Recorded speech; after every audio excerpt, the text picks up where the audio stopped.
श्री कृष्णा, आप सभी को रमा एकादशी की ढेरों सारी शुभकामनाएं। रमा एकादशी का व्रत और कथा श्रद्धालुओं के लिए अति महत्वपूर्ण कथा है और व्रत है। माना जाता है एकादशी का व्रत विधि पूर्वक रखने से मनुष्य के सभी पापों का नाश होता है और उनके घर में सुख समृद्धि का भंडार बढ़ता है और उनके घर में माँ लक्ष्मी का स्थायी वास होता है और ऐसे भक्तों को अंत में विष्णु लोक की प्राप्ति होती है। इस दिन भगवान विष्णु और माता पार्वती की पूजा करने से पूजा करने से भक्तों के सभी पाप नष्ट होते हैं और मनुष्य को अपार संपत्ति प्राप्त होती है। यह व्रत उन मनुष्य के लिए है जो भगवान की शरण में आकर अपार दया भाव की इच्छा रखते हैं। आइए प्यारे श्रोताओं, आज हम रमा एकादशी की व्रत कथा का गुणगान करते हैं। भगवान विष्णु और माता लक्ष्मी की पूजा से अपने जीवन को साकार करें। तो प्यार से बोलिए श्री हरि विष्णु और माता लक्ष्मी भगवान की जय। रमा एकादशी को रंभा एकादशी के नाम से भी जाना जाता है और रंभा भी माता लक्ष्मी जी का ही एक नाम है। रमा एकादशी का व्रत करने से समस्त पाप नष्ट हो जाते हैं। रमा एकादशी की व्रत कथा सुनने से रमा यज्ञ का व्रत प्राप्त होता है, जो फल सूर्य ग्रहण और चंद्र ग्रहण पर काशी और कुरुक्षेत्र में दान करने से मिलता है। संसार रूपी भंवर में फंसे मनुष्यों के लिए इस एकादशी का व्रत और भगवान विष्णु का पूजन करना अत्यंत आवश्यक है। विष्णु भगवान ने यही कहा है कि रमा एकादशी का व्रत करने से कोई भी मनुष्य कई योनि को प्राप्त नहीं होता, वह सीधा वैकुंठ धाम को जाता है। एकादशी के दिन तुलसी दल भगवान विष्णु को अर्पण करने से इस संसार के समस्त पापों से मुक्ति मिलती है। भगवान विष्णु रत्न, मोती, सोना, चांदी से इतने प्रसन्न नहीं होते जितना तुलसी दल से प्रसन्न हो जाते हैं। और रमा एकादशी का व्रत करने से ब्रह्मा हत्या इत्यादि के पाप भी नष्ट हो जाते हैं। एक बार धर्मराज युधिष्ठिर ने भगवान श्री कृष्ण जी से कहा, हे भगवान, कार्तिक कृष्ण एकादशी का क्या नाम है? इसकी विधि क्या है? इसके करने से क्या फल प्राप्त होता है? तो आप फल पूर्वक बताइए। तो भगवान श्री कृष्ण कहने लगे, हे धर्मराज, कार्तिक कृष्ण एकादशी का नाम ही रमा एकादशी है। यह एकादशी समस्त पापों का नाश करने वाली है। यह कथा मैं तुमसे कहता हूँ, ध्यान पूर्वक सुनो। प्राचीन काल में मुखचंद नाम का एक राजा था।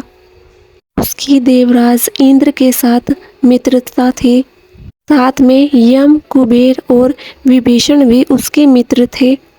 वह राजा बड़ा धर्मात्मा, विष्णु भक्त और न्याय के साथ राज्य करता था। उस राजा की एक कन्या थी जिसका नाम चंद्रभागा था। उस कन्या का विवाह चंद्रसेन के पुत्र शोभन से हुआ।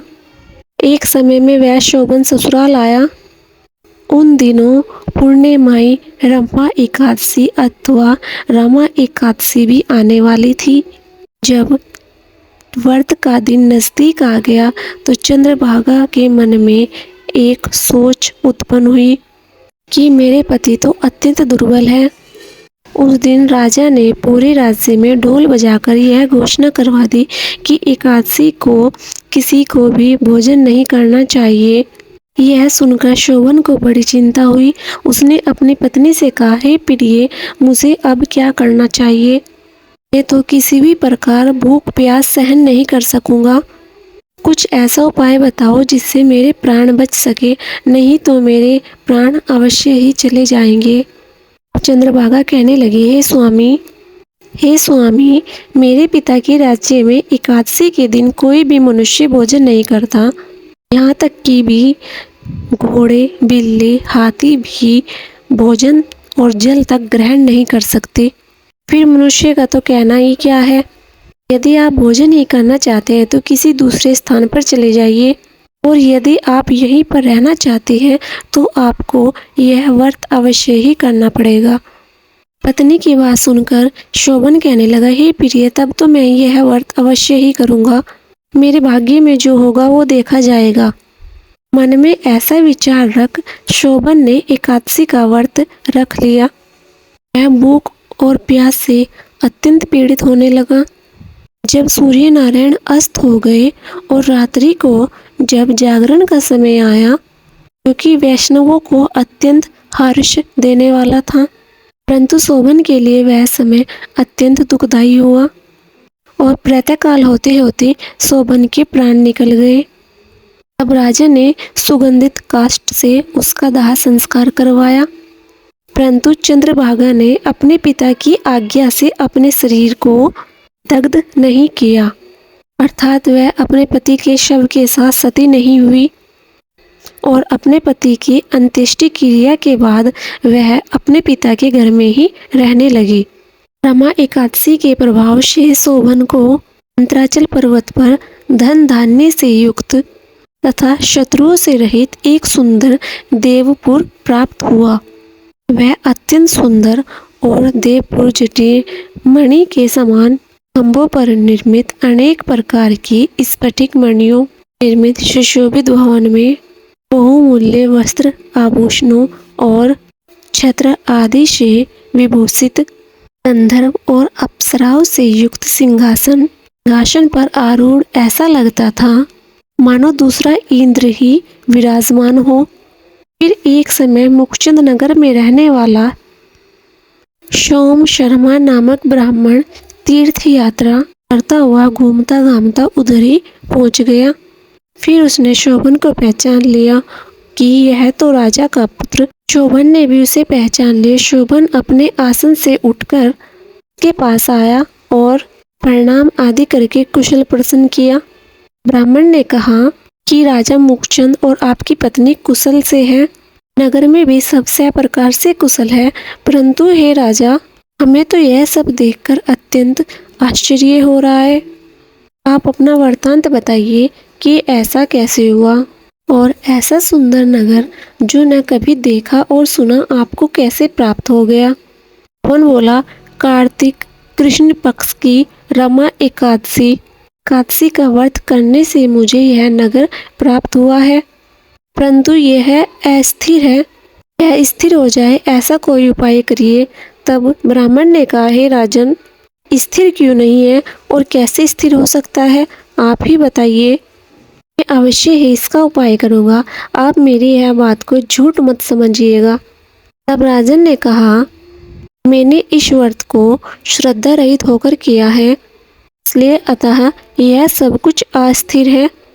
पर आप राजा मुखचंद की कन्या को यह सब वृत्तांत कहे तो ही यह स्थिर हो सकता है। ऐसा सुनकर उस श्रेष्ठ ब्राह्मण ने अपने नगर को लौटकर चंद्रभागा से सब वृत्तांत कह सुनाया। ब्राह्मण के वचन सुनकर चंद्रभागा बड़ी प्रसन्नता से ब्राह्मण से कहने लगी, ब्राह्मण, यह सब बातें आपने प्रत्यक्ष देखी है या स्वप्न की बातें कर रहे हैं? ब्राह्मण ने कहा, हे पुत्री, मैंने महावन में तुम्हारे पति को प्रत्यक्ष देखा है। साथ में किसी से विजयी ना हो ऐसा देवताओं के नगर के समान उसका नगर भी देखा गया है और यह भी कहा गया है कि यह स्थिर नहीं है और जिससे यह स्थिर रहना चाहिए सो उपाय करना चाहिए। चंद्रभागा कहने लगी, हे ब्राह्मण, आप मुझे वहाँ लेकर चलिए। मुझे अपने पति देव के दर्शन की तीव्र इच्छा है। मैं अपने किए हुए पुण्य से उस नगर को स्थिर बना दूंगी। आप ऐसा कार्य कीजिए जिससे उनका और हमारा संयोग हो सके, क्योंकि वियोगी को मिला देना महान पुण्य का काम है। सोम ब्राह्मण यह बात सुनकर चंद्रभागा को लेकर मंदराचल पर्वत के निकट वाम ऋषि के आश्रम पर गए। वामदेव जी ने सारी बात सुनकर अभेद मंत्रों के उच्चारण से चंद्रभागा का अभिषेक कर दिया। तब ऋषि के मंत्रों के प्रभाव से और एकादशी व्रत के प्रभाव से चंद्रभागा का शरीर दिव्य हो गया और वह दिव्य गति को प्राप्त हुई और इसके बाद बड़ी प्रसन्नता के साथ अपने पति के निकट गई। अपनी प्रिय पत्नी को आते देखकर वन अति प्रसन्न हुआ और उसे बुलाकर अपनी बाई तरफ बैठा लिया। चंद्रभागा कहने लगी, हे प्राणनाथ, आप मेरे पुण्य को ग्रहण कीजिए। अपने पिता के घर पर जब मैं 8 वर्ष की थी उसे विधि पूर्वक श्रद्धा से एकादशी के व्रत को करती आ रही हूँ। पुण्य के प्रताप से आपका यह नगर स्थिर हो जाएगा तथा समस्त कर्मों से युक्त होकर प्रलय के अंत तक रहेगा। प्रकाश चंद्रभागा दिव्य आभूषणों और वस्त्रों से शोभित होकर अपने पति के साथ प्रेम पूर्वक और आनंद से रहने लगी। भगवान श्री कृष्ण कहते हैं, हे राजन, मैंने रमा एकादशी का महात्म्य कहा है। जो मनुष्य इस व्रत को करते हैं उन्हें ब्रह्म हत्या का दोष नहीं लगता। कृष्ण पक्ष और शुक्ल पक्ष दोनों की एकादशियां समान है, इनमें कोई भेदभाव नहीं है। दोनों एकादशियां समान व्रत फल प्राप्त करते हैं। मनुष्य इस महात्म्य को श्रद्धा पूर्वक पढ़ते अथवा सुनते हैं वे समस्त पापों से छूटकर अंत में विष्णु लोक को प्राप्त होते हैं। हरे कृष्णा। एकादशी की कथा समाप्त हुई। अब सुनिए एकादशी माता की आरती। ओम जय एकादशी माता, ओम जय एकादशी माता, विष्णु पूजा व्रत को धारण मुक्ति पाता। ओम जय एकादशी माता, तेरे नाम गिनाऊं देवी, भक्ति प्रदान करनी, कण गौरव की देनी। ओम जय एकादशी माता, मैया जय एकादशी माता।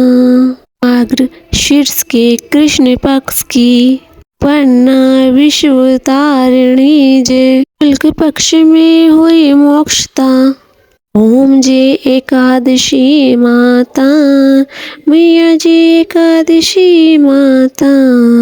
मोक्ष के कृष्ण पक्ष की सफला नामक है, शुक्ल पक्ष में हुई पुत्रता, अंध अधिक रहे।